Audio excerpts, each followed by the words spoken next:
Welcome to 9th Standard Social Science class, Civics Unit 1 Part 2, Forms of Government and Democracy. Last class we saw about forms of government. Now we are going to learn about democracy in India. Democracy in India. India has a parliamentary form of democracy. The Indian Parliament comprises the elected representatives of people and makes the laws for the country. The participation of people in the decision making and the consent of citizens are the two important elements of the parliamentary form of government in India. Democracy in India அப்படின்னா இந்தியாவில் மக்களாட்சி. India நாடாளுமன்ற மக்களாட்சி முறையை கொண்டுள்ள நாடாகும். இந்தியாவின் நாடாளுமன்றம் தேர்ந்தெடுக்கப்பட்ட மக்கள் பிரதிநிதிகளை உள்ளடக்கியது. இது நாட்டிற்கு தேவையான சட்டங்களை உருவாக்குகிறது. கொள்கை முடிவெடுப்பதில் மக்கள் பங்கு பெறுவதும் ஒப்புதல் அளிப்பதும் இந்தியாவில் உள்ள நாடாளுமன்ற மக்களாட்சி அரசாங்கத்தின் இரு முக்கிய கூறுகளாக விளங்குகின்றன. India is the largest democratic country in the world. Democracy in India works on 5 basic principles. These are sovereign, socialist, secular, democratic, republic. உலகிலேயே மிகப்பெரிய ஜனநாயக நாடு இந்தியாவாகும். இந்தியாவில் மக்களாட்சி பின்வரும் 5 முக்கிய கொள்கைகளின் அடிப்படையில் இயங்குகிறது. அவை இறையாண்மை, சமதர்மம், மதச்சார்பின்மை, மக்களாட்சி மற்றும் குடியரசு. Every person who is a citizen of India and who is not less than 18 years of age can exercise their right to vote in India based on universal adult suffrage. There is no discrimination based on a person's caste, creed, religion, region, gender and education when it comes to providing the right to vote. 18 வயது நிரம்பிய ஒவ்வொரு இந்திய குடிமகனும் தேர்தலில் வாக்களிக்கும் உரிமையை பெற்றிருக்கிறார்கள். சாதி, சமயம், இனம், பால், கல்வித் தகுதி என எவ்வித பாரபட்சமுமின்றி சமமான வாக்குரிமையை பெற்றுள்ளனர். Elections in India. India has a quasi-federal government with elected representatives at the federal, state and local levels. The general elections are conducted by the Election Commission of India. At the national level, the President of India appoints the Prime Minister, who enjoys majority in the Lok Sabha, the lower house of the Parliament of India. Elections in India அப்படின்னா இந்தியாவில் தேர்தல்கள். இந்திய அரசு பகுதி கூட்டாட்சி அமைப்பு முறையை பெற்றுள்ள நாடு. இங்கு நடுவண் அரசு அப்படின்னா நாடாளுமன்றம், மாநில அரசு அப்படின்னா சட்டமன்றம், உள்ளாட்சி அமைப்புகள் அப்படின்னா ஊராட்சி, நகராட்சி, மாநகராட்சி ஆகிய நிலைகளில் மக்கள் பிரதிநிதிகள் தேர்ந்தெடுக்கப்படுகிறார்கள். இந்தியாவில் பொது தேர்தலை இந்திய தேர்தல் ஆணையம் நடத்துகிறது. தேசிய அளவில் இந்திய நாடாளுமன்றத்தின் கீழவையான மக்களவையில் பெரும்பான்மையான உறுப்பினர்களின் ஆதரவு பெற்ற பிரதம அமைச்சரை இந்திய அரசின் தலைவரான குடியரசுத் தலைவர் நியமிக்கிறார். All members of the Lok Sabha are directly elected through general elections, which take place once in every 5 years. In normal circumstances, 2 Anglo-Indian members can be nominated by the President of India to the Lok Sabha.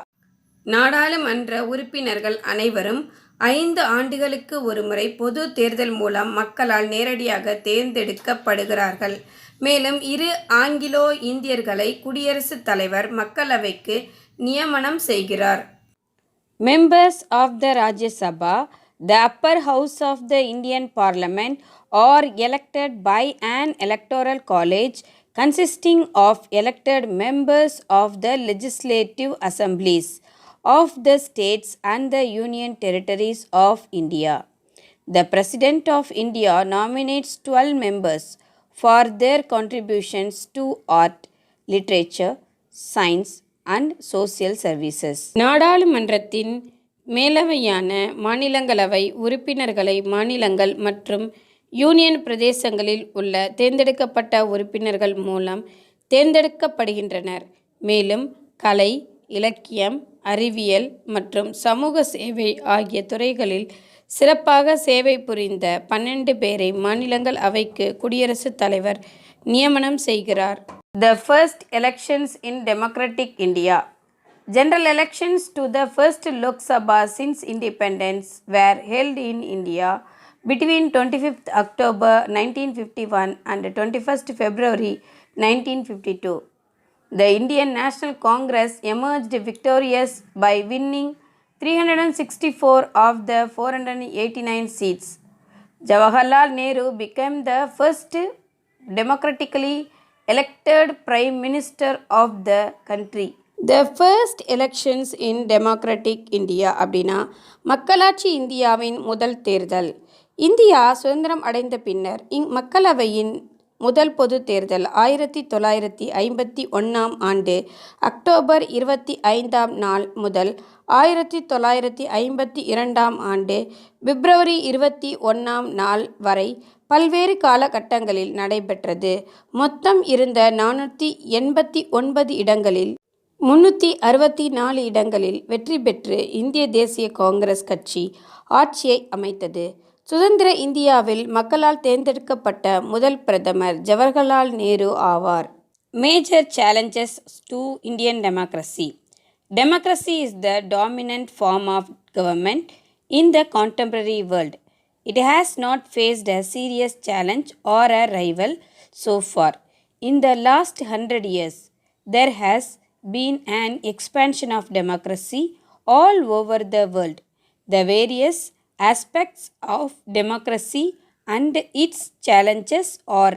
Major challenges to Indian democracy அப்படின்னா இந்திய மக்களாட்சி எதிர்கொள்ளும் முக்கிய சவால்கள். தற்கால உலகில் மக்களாட்சி அரசாங்கம் தலைத்தோங்கி அரசாங்கத்தின் மேலாதிக்கம் செலுத்தும் வடிவமாக இருக்கிறது. மக்களாட்சியானது இதுவரை கடுமையான சவால்களையோ அல்லது போட்டிகளையோ எதிர்கொள்ளவில்லை. கடந்த 100 ஆண்டுகளில் உலகெங்கிலும் மக்களாட்சி விரிவடைந்து வளர்ந்து வருகிறது. இந்தியாவில் மக்களாட்சி எதிர்கொள்ளும் முக்கிய சவால்கள் பின்வருமாறு காணலாம். நம்பர் 1 இல்லிட்ரஸி அப்படின்னா கல்வியறிவின்மை. நம்பர் 2 பாவர்ட்டி அப்படின்னா வறுமை. நம்பர் 3 ஜெண்டர் டிஸ்கிரிமினேஷன் அப்படின்னா பாலின பாகுபாடு. நம்பர் 4 ரீஜனலிசம் அப்படின்னா பிராந்தியவாதம். Number 5 casteism, communalism and religious fundamentalism அப்படின்னா சாதி, வகுப்பு, சமயவாதங்கள். நம்பர் 6 கரப்ஷன் அப்படின்னா ஊழல். நம்பர் 7 கிரிமினலைசேஷன் ஆஃப் பாலிடிக்ஸ் அப்படின்னா அரசியல் குற்றமயமாதல். நம்பர் 8 பொலிட்டிக்கல் வயலன்ஸ் அப்படின்னா அரசியல் வன்முறை. Conditions for the success of democracy in India. Empowerment of the poor and illiterates to enjoy the goodness of democracy. Willingness among the elected people not to misuse their powerful position and public wealth. Eradication of social evils and dangers from which democracy suffers. An impartial and efficient press to form public opinion. Presence of strong public opinion. Conditions for the success of democracy in India அப்படின்னா மக்களாட்சி முறை வெற்றிகரமாக செயல்படுவதற்கான நிபந்தனைகள். ஏழைகள் மற்றும் எழுத்தறிவற்றோருக்கு மக்களாட்சியின் பலன்களை கிடைக்க செய்ய அதிகாரம் அளித்தல். தேர்ந்தெடுக்கப்பட்ட பிரதிநிதிகள் தமது அதிகாரத்தை பொது சொத்துக்களையும் தவறாக பயன்படுத்தாமல் இருத்தல். மக்களாட்சி முறையை பிடித்திருக்கும் சமூக தீமைகளை சமூக கொடுமைகளையும் ஒழித்தல். மக்களின் கருத்தை பிரதிபலிக்க பாரபட்சமற்ற திறமைமிக்க ஊடகங்களின் தேவையை உணர்தல். பொது மக்களின் கருத்து வலுவாக இருத்தல். Feelings of tolerance and communal harmony among the people. Awareness among the people of the fundamental rights that they are entitled to enjoy. Conscious check and vigilance on the working of the elected representatives. Powerful and responsible opposition. மக்களிடையே சகிப்புத்தன்மையும் மத நல்லிணக்கமும் நிலவுதல். அடிப்படை உரிமைகள் பற்றிய அறிவும் விழிப்புணர்வும் மக்களிடம் ஏற்படுத்துதல். தேர்ந்தெடுக்கப்பட்ட மக்கள் பிரதிநிதிகளின் செயல்பாடுகளை கண்காணித்தல். வலுவான பொறுப்புமிக்க எதிர்க்கட்சி இருத்தல். Indian democracy can be successful and vibrant only when its citizens imbibe and reflect in their behavior the basic democratic values like equality, freedom, social justice, accountability, and respect for all. Their mindset thinking and behavior are expected to be in tune with the essential conditions of democracy. They have to appreciate the opportunities for their desired roles like participation, making the system accountable, fulfilling obligations, and playing proactive roles to actualize the goals of democracy. சமத்துவம், சுதந்திரம், சமூக நீதி, பொறுப்புணர்வு மற்றும் அனைவருக்கும் மதிப்பளித்தல் போன்ற அடிப்படை மக்களாட்சி பண்புகளை மக்கள் மனதில் கொண்டு செயல்படும்போது மக்களாட்சி மேலும் துடிப்பானதாகவும் வெற்றிகரமானதாகவும் இருக்கும். மக்களின் எண்ணங்கள், சிந்தனைகள் மற்றும் நடத்தைகள் ஆகியவை மக்களாட்சியின் தலையாய கொள்கைகளுடன் பொருந்தி செயல்பட வேண்டும். எனவே மக்களாட்சியின் இலக்குகளை நடைமுறைப்படுத்த மக்களே தங்களை முன்மாதிரியாக பங்கெடுத்து கொள்ளவும், கடமை உணர்வோடு செயல்படவும், தங்களுக்குள் பொறுப்புணர்வை உருவாக்கவும், தமக்களிக்கப்பட்ட வாய்ப்புகளுக்கு மதிப்பளிக்கவும் வேண்டும். Children, so far we have learnt about democracy in India, elections in India, the first elections in democratic India, conditions for the success of democracy in India. Okay children, we will meet next class. Thank you.